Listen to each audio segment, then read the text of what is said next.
Pernah nggak sih kepikiran, gimana kalau jarak itu sebenarnya bukan pemisah, tapi malah semacam cermin yang nunjukin kekuatan sejati sebuah hubungan? Nah, itulah yang mau kita bedah kali ini, tentang cinta yang diuji jarak, tapi anehnya malah jadi makin kuat karena sebuah pilihan. Oke, kita langsung masuk ke intinya ya, dengan kutipan yang jujur dalam banget nih. Jarak justru mengungkap siapa yang benar-benar bertahan. Kena banget kan? Ini langsung mengubah cara kita mikir.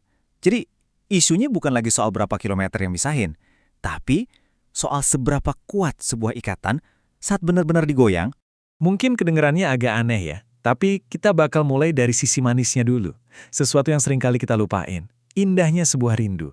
Yap, di balik semua susahnya, ternyata jarak itu bisa melahirkan sesuatu yang luar biasa berharga. Coba deh renungin ini sebentar. Rasa rindu itu ternyata bukan tanda ada yang kurang, sama sekali bukan. Justru, rindu itu muncul karena pasanganmu itu begitu berharga buat kamu. Jadi rasa kangen yang nyiksa itu sebenarnya adalah bukti. Bukti seberapa besar nilai hubungan kalian. Pengingat betapa berartinya dia buat hidupmu.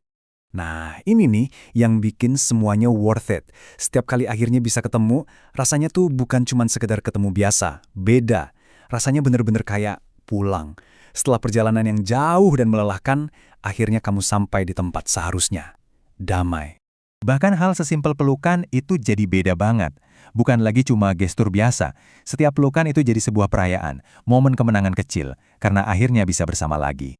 Jadi, intinya begini, kalian itu belajar mencintai dengan cara yang unik, bukan dari gampangnya kebersamaan setiap hari, tapi dari kesetiaan yang teruji saat raga saling berjauhan. Ini level cinta yang beda kan? Oke. Tadi kan sisi manisnya. Sekarang, kita harus jujur. Kita harus realistis. Karena di balik semua itu, ada sisi gelapnya. Sisi di mana rasa sepi itu benar-benar nyata dan sakit. Yuk, kita hadapi bareng-bareng. Ya, sepi itu nyata, bukan cuma perasaan. Momen-momen penting, kayak ulang tahun, lebaran, atau sekedar hari yang berat di kantor, rasanya tuh setengah, nggak lengkap. Ada bagian yang hilang, dan rasa hampa itu nusuk banget. Terus, mulailah pikiran-pikiran liar itu datang. Cuma pertanyaan simpel sih awalnya, yang muter-muter terus di kepala, dia lagi apa ya di sana? Tapi pertanyaan kecil ini kalau dibiarin bisa jadi monster. Dan ini dia, pertanyaan paling horor buat pejuang LDR, bener nggak? Perasaan dia masih sama nggak ya? Takut banget kan? Kalau jarak kilometer itu pelan-pelan jadi jarak di hati, ini inti dari semua kegelisahan itu. Tapi, disinilah kita harus mengubah cara pandang kita, karena sebenarnya yang lagi diuji itu bukan jaraknya, bukan kilometernya. Yang benar-benar diuji itu ada di dalam diri kita sendiri. Kedewasaan kita ngelola emosi, dan kepercayaan kita buat tetap waras di tengah ketidakpastian.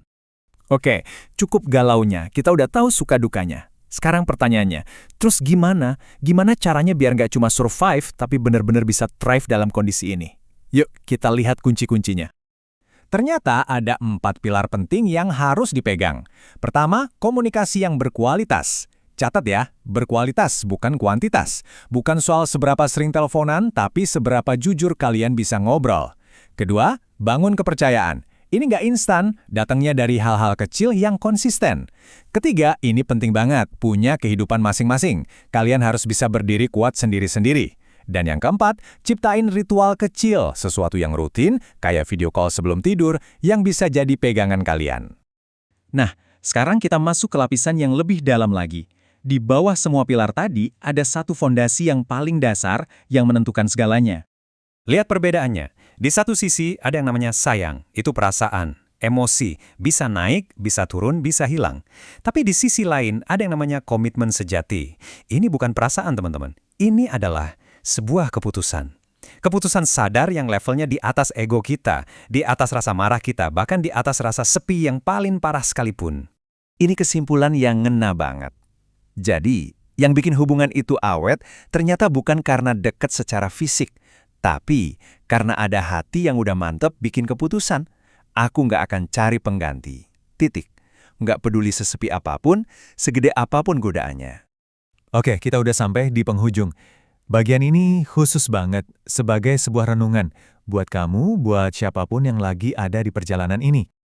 Jadi, kalau saat ini kamu lagi ada di posisi itu, lagi berjuang dengan jarak, tolong pegang ini erat-erat. Ada satu hal yang perlu kamu ingat baik-baik. Fokusnya jangan lagi ke pertanyaan, kapan ya kita bisa dekat lagi? Coba geser fokusnya ke pertanyaan ini. Pertanyaan yang jauh lebih penting. Hari ini, saat ini, apa kita masih saling memilih meskipun kita jauh? Karena pada akhirnya, bukan jarak yang menentukan, tapi pilihan yang kita buat setiap hari. Itulah segalanya.